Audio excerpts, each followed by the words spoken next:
नमस्कार. आवाज पुस्तकांचा मध्ये तुमचं मनापासून स्वागत आहे, जिथे पुस्तकांना आवाज मिळतो. जर तुम्हाला विचारांना स्पर्श करणारी पुस्तकं ऐकायला आवडत असतील, तर ही यात्रा तुमच्यासाठीच आहे. आज आपण ऐकणार आहोत एक असं पुस्तक जे आपल्याला एक महत्त्वाची गोष्ट आठवण करून देतं. प्रत्येक अंत हा नव्या प्रारंभाची सुरुवात असतो. या पुस्तकाचं नाव आहे अंत अस्ति प्रारंभ. The end is the beginning. भाग 12वा. यशाची व्याख्या नेमकी काय? बऱ्याचदा आपण हा विचार करत असतो की मला यशस्वी व्हायचं आहे, मी यशस्वी होणार आहे, पण नेमकं यश म्हणजे काय? यशाची नेमकी व्याख्या तरी काय? या यशाची व्याख्या ही निरनिराळ्या लोकांच्या मते वेगवेगळी आहे. एखाद्याच्या घरात मागच्या 7 पिढ्या अशिक्षित असताना एखादा मुलगा किंवा मुलगी चांगल्या गुणांनी उत्तीर्ण होते, तेव्हा त्या घरासाठी ते एक यश असतं. एखाद्या उच्च विद्याविभूषित कुटुंबातला मुलगा किंवा मुलगी आणखीन चांगलं शिक्षण घेऊन किंवा त्यांच्या क्षमतेपेक्षाही मोठ्या हुद्द्यावर जर नोकरीला, व्यवसायात प्रगती करत असेल, तर ते देखील यशच मानलं जातं. यशाचं मोजमाप करण्यासाठी कुठलं एकक नाही, किंबहुना ते तयारही होऊ शकत नाही. पण आपलं यश हे आपल्या मागच्या आयुष्यापेक्षा आपण आज काय आहोत यावर अवलंबून असतं. एखाद्या व्यक्तीसाठी कधी काळी जगण्याचा संघर्ष होता आणि आज तो व्यक्ती एक चांगलं आयुष्य जगून आपल्या कुटुंबाचं पालनपोषण करत असतो. त्या व्यक्तीसाठी यशस्वी होणं म्हणजे त्याचं आजचं आयुष्य आहे. आपल्याला समाजाने यशाचे मापदंड घालून देताना मोठं घर, एखादी 4 चाकी गाडी आणि बँकेत लाखो रुपये पडून असेल, तर तो व्यक्ती यशस्वी आहे अशी समजूत घालून दिली आहे. पण यश नक्की काय असतं ते आपल्या विचारांवर अवलंबून आहे.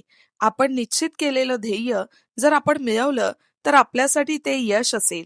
पण एखाद्याला जर आपल्याही पेक्षा अधिक काही मिळवायचं आहे, तर त्या व्यक्तीसाठी यश अजून मिळालेलं नाही असंच वाटत राहणार.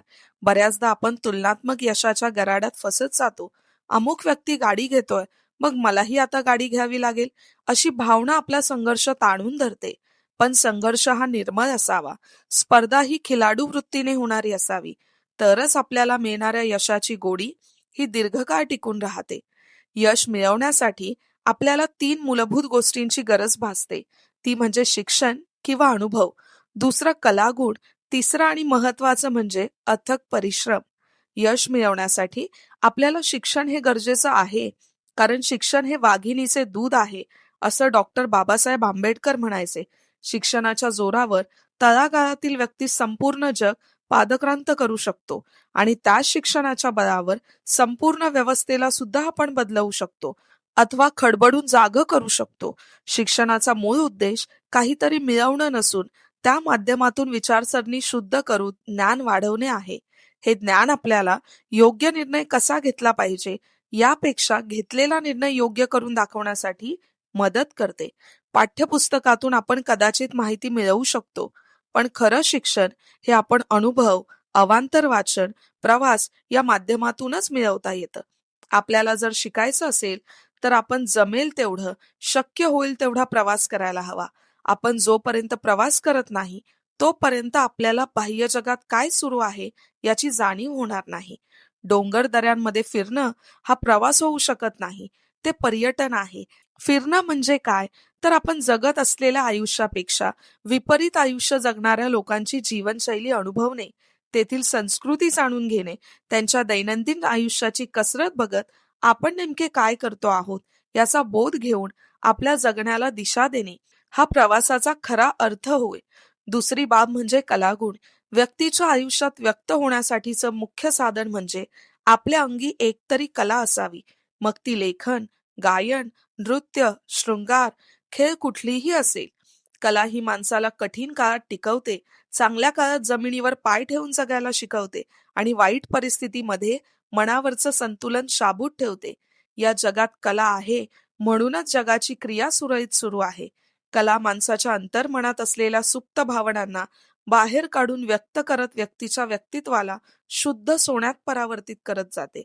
एक तरी कला आपण प्रत्येकाने जोपासली पाहिजे. त्यातूनच आपल्या भावना नियंत्रित राहतात आणि भावना नियंत्रित असल्या की मन अगदी शांत राहतं आणि या शांत मनाने व्यक्ती निर्णय घेताना पुरेपूर सत्सद विवेक बुद्धीचा वापर करतो. या कलेच्या बाबतीत महाराष्ट्राचे लाडके लेखक पु ल देशपांडे म्हणतात की आयुष्यात मला भावलेले एक गुज सांगतो. जीवनात गरजेपुरतं शिक्षण जरूर घ्या, पोटापाण्याचा उद्योग जिद्दीनं करा, पण एवढ्यावरच थांबू नका. साहित्य, चित्र, शिल्प, कला, खेळ यातील एक तरी कलेशी मैत्री अवश्य जमवा. पोटापाण्याचा उद्योग तुम्हाला जगविल, पण कलेशी जमलेली मैत्री हे तुम्ही का जगायचे हे सांगून जाईल. तिसरी महत्वाची बाब म्हणजे अथक परिश्रम. यश प्राप्तीमध्ये अथक परिश्रमाची मोठी भूमिका असते.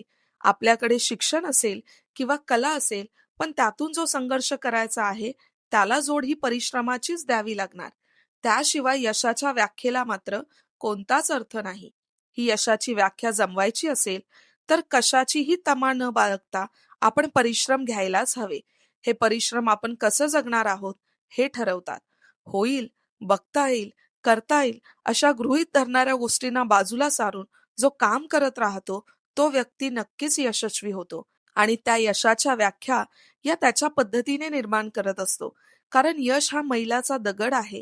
एखाद्याने मिळवलेले यश हे पुढच्या पिढ्यांच्या संघर्षाला नवीन आव्हान निर्माण करून त्या पिढ्यांना अजूनच कणखर बनवत जातात आणि यशाचे नवनवीन मापदंड घालायला त्या पिढ्या तयार होतात. यशस्वी होणं आणि स्वप्न पूर्ण करणं यात खूप फरक आहे. कारण सातत्य आणि अथक परिश्रम असलेला माणूस हा रोज यशस्वी होत असतो. फक्त मनाशी बाळगलेलं स्वप्न पूर्ण होण्यासाठी थोडा वेळ लागतो. मनुष्य हा एकमेव प्राणी असा आहे जो कधीच समाधानी नसतो आणि नसला पण पाहिजे. कारण ज्या दिवशी आपण असलेल्या गोष्टींवर समाधान मानायला लागू तिथेच आपली प्रगती खुंटते. रामायणात यशस्वी व्यक्तींची दोन उदाहरणे सापडतात. एक म्हणजे राम आणि दुसरं म्हणजे रावण. राम मूलतः मर्यादा पुरुषोत्तम आणि रावण म्हणजे अभिमानी, महत्वाकांक्षी.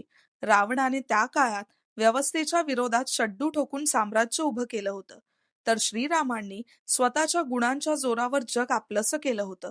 बघायला गेलं तर त्यांच्यात फक्त विचारांची तफावत होती. ही तफावत एकाला विनाशेच्या दिशेने घेऊन गेली आणि एकाला अनंत काळासाठी दैवत्व प्रदान करून गेली. दोघांच्याही दृष्टीने ते यशस्वी शासकच होते, पण फरक होता तो व्यक्त होण्याचा. रावण अहंकारातून राजा झालेला आणि राम परोपकारी भावनेतून राजा बनलेला. राक्षस कुलाचा उद्धार रावणाच्या अभिमानाने झाला खरा, पण त्याचा ऱ्हासही त्याच वेगाने झाला. दुसरीकडे राम मात्र चिरकाल टिकले. त्यांच्या संघर्षात परिश्रमाला जोड होती ती सद्गुणांची आणि रावणाच्या जोडीला होते अवगुण. ज्यांना षडविकारांवर विजय मिळवता आला त्यांचं यश हे अमरत्वाच्या वाटेने जातं आणि ईर्ष्या, तुलना, राग यातून मिळवलेल्या यशाची मात्रा ही भव्य दिव्य असेलही, पण त्या यशाचं आयुर्मान हे अतिशय कमी कालावधीसाठी असतं. त्यामुळे आपल्याला यश कुठल्या मार्गाने मिळवतो यालाही प्रचंड असं महत्व आहे. अहंकारही तेवढाच असावा जितकी आपण सहन करण्याची क्षमता ठेवतो. कारण यश पेलणं हे काही येड्या बागड्याचं काम नाही. रावणाला त्याच्या शक्तीचा, यशाचा गर्व झाला. त्यातून अहंकार जन्माला आला आणि तो विनाशाच्या विहिरीत पडला. दुसरीकडे राम वनवास भोगूनही त्यांचं कार्य करत राहिले, धर्म जोपासत राहिले. त्यामुळे वनवासानंतरही त्यांचं राज्य उत्तम असं सुरू राहिलं. कारण यशात सर्वात महत्वाचं असतं ते म्हणजे मातीशी जोडून राहणं. आपण जितकं साधं राहणीमान ठेवू त्याहून अधिक आपलं महत्व समाजात वाढत जातं आणि आपल्या यशाचे दाखले वेगवेगळ्या पद्धतीने घेतले जातात. यशाची व्याख्या नाही, पण ते यश ज्याच्या त्याच्या परीने अधोरेखित असतं. हे यश टिकवणं सर्वात मोठा अटीतटीचा सामना. एकदा का यश टिकवायला शिकलो की मग आपण यशस्वी झालो असं म्हणता येईल. यशाची व्याख्या एका व्यक्तीच्या जीवनातील उद्दिष्टे, आकांक्षा आणि प्रयत्नांच्या यशस्वीतेच्या दृष्टीने अत्यंत वैयक्तिक असू शकते. यश म्हणजे केवळ बाह्य मान्यता, पुरस्कार किंवा आर्थिक लाभ नाही, तर ते व्यक्तीच्या अंतर्गत संतोष, स्वतःची ओळख आणि पूर्णत्वाचे प्रतीक आहे. यशाची खरी व्याख्या म्हणजे व्यक्तीच्या ध्येयांची प्राप्ती आणि त्या प्रक्रियेत असलेला आत्मसंतोष हे मानले जाते. यश म्हणजे आपल्या उद्दिष्टांना साध्य करण्याच्या प्रक्रियेत दिलेली आव्हाने आणि अडचणींचा सामना करून आपल्याला प्राप्त झालेले समाधान आणि आनंद. यशाच्या मार्गावर येणाऱ्या अडथळ्यांवर मात करून आपण स्वतःच्या क्षमता आणि कष्टांचे प्रदर्शन करतो आणि या संघर्षात मिळवलेला आत्मसंतोषच यशाचे खरे मापदंड असते. दुसऱ्या अंगाने यशाची व्याख्या सामाजिक आणि व्यावसायिक स्तरावर देखील विचारली जाऊ शकते. सामाजिक यश म्हणजे समाजात मान्यता मिळवणे, दुसऱ्यांसाठी प्रेरणा बनणे आणि समाजातील सकारात्मक बदल घडवणे. यशाच्या या प्रकारात व्यक्तीच्या कार्यांनी आणि उपलब्धींनी समाजातील मूल्य आणि आदर्शांचे उल्लंघन न करता सकारात्मक परिणाम साधले जातात. समाजात योगदान देणे, नवीन संकल्पना आणणे किंवा इतरांशी सहयोग करून उद्दिष्ट साध्य करणे हे देखील यशाचे एक अंग आहे. अशा प्रकारे सामाजिक स्तरावर यश मिळवणे म्हणजेच समाजाच्या हितासाठी कार्य करणे आणि त्यातून मिळालेल्या मान्यतेची प्राप्ती करणे. अखेर यशाची व्याख्या अंतर्गत समाधानाच्या आणि वैयक्तिक उन्नतीच्या दृष्टीनेही महत्वाची आहे. वैयक्तिक यश म्हणजे आपल्या स्वप्नांची प्राप्ती आणि स्वतःच्या क्षमतांचा पूर्ण उपयोग करून जीवनातील उद्दिष्टे साध्य करणे. यशाच्या या दृष्टिकोनात व्यक्तीने स्वतःच्या आंतरिक आकांक्षांचे पालन करणे, स्वतःच्या धोरणांनुसार जीवनाची दिशा ठरवणे आणि स्वतःच्या यशाची व्याख्या तयार करणे महत्वाचे आहे. व्यक्तीच्या जीवनातील आव्हाने आणि यशाच्या पायऱ्या त्या व्यक्तीच्या मानसिकतेवर आणि आत्मसंतोषावर आधारित असतात. त्यामुळे यशाची व्याख्या प्रत्येक व्यक्तीसाठी वेगवेगळी असू शकते, परंतु त्या यशाच्या प्राप्तीसाठी आवश्यक असलेली मेहनत, धैर्य आणि आत्मसंतोष हेच यशाचे खरे मापदंड आहेत. भारतीय पुराणे आणि महाकाव्यांमध्ये यशाची व्याख्या आणि त्याच्या प्राप्तीचा मार्ग स्पष्टपणे दर्शवला आहे. यशाच्या प्रतिमेत विविध देवता, नायक आणि आदर्श व्यक्तींच्या कथा वाचनाच्या माध्यमातून ज्ञान प्राप्त करणे शक्य आहे. यशाचे पौराणिक संदर्भ व्यक्तीच्या धैर्य, संघर्ष आणि सत्याच्या शोधाचे प्रतीक असतात, ज्यात एकात्मता आणि नैतिकतेचे महत्त्व सांगितले जाते. महाभारताच्या संदर्भात अर्जुन आणि कृष्ण यांचे संबंध यशाच्या संकल्पनेला नवा अर्थ देतात. अर्जुन जो एक महान योद्धा होता, त्याने स्वतःच्या आत्मसंतोषासाठी आणि धर्मासाठी केलेले संघर्ष आणि त्याच्या यशाची प्राप्ती दर्शवते. कृष्णाच्या मार्गदर्शनाखाली अर्जुनाने धर्मसंकटाची स्थिती स्वीकारली आणि स्वतःच्या कर्तव्याच्या मार्गावर दृढ राहिले. धर्म आणि कर्तव्य हे दोन महत्वाचे मूल्ये अर्जुनाच्या यशाच्या परिभाषेत आहेत, ज्यामुळे त्याने युद्धाच्या रणभूमीवर विजय प्राप्त केला. त्याचप्रमाणे रामायणात श्रीरामाचा यशाच्या आचारधारेवर दृष्टिकोन महत्वाचा आहे. श्रीराम जो धर्मसत्ता आणि नीतिमूल्यांचे प्रतीक आहेत, त्याने आपल्या जीवनातील विविध अडचणींवर मात केली. सीतेच्या हरणाचे संकट असो किंवा रावणाच्या विरोधात युद्ध असो, श्रीरामाने धर्माच्या मार्गाचे पालन केले आणि अखेरीस विजय प्राप्त केला. यशाचे या पौराणिक संदर्भातलं अर्थ म्हणजे सत्य, धर्म आणि कर्तव्याच्या मार्गावर टिकून राहून विजय प्राप्त करणे. यशाच्या पौराणिक संदर्भातील कथा आणि उदाहरणे आपल्या जीवनात प्रेरणादायक ठरतात, कारण त्या व्यक्तीला सत्य, धैर्य आणि कर्तव्याच्या मार्गावर विश्वास ठेवण्याची प्रेरणा देतात. यशाचे गुपित म्हणजे आपल्या आचारधारेच्या अनुसार जीवन जगणे हे मानले जाते. या संदर्भात पौराणिक कथा हे एक मार्गदर्शक उदाहरण आहे, जे यशाच्या प्राप्तीसाठी आवश्यक असलेल्या नैतिकता, धैर्य आणि समर्पणाची शिकवण देतात. यामुळे पौराणिक संदर्भातील यशाच्या कथा आणि पात्रे व्यक्तीला आपल्या जीवनात सामर्थ्य मिळवण्यासाठी आणि यशाच्या मार्गावर दृढ राहण्यासाठी नेहमी प्रेरित करतात. जर या आवाजाने तुम्हाला काही जाणवून दिलं असेल तर चॅनल सबस्क्राईब करा, बेल आयकॉन दाबा, व्हिडिओ लाईक आणि शेअर करा आणि कॉमेंटमध्ये नक्की लिहा, हे शब्द मला कुठेतरी भिडले.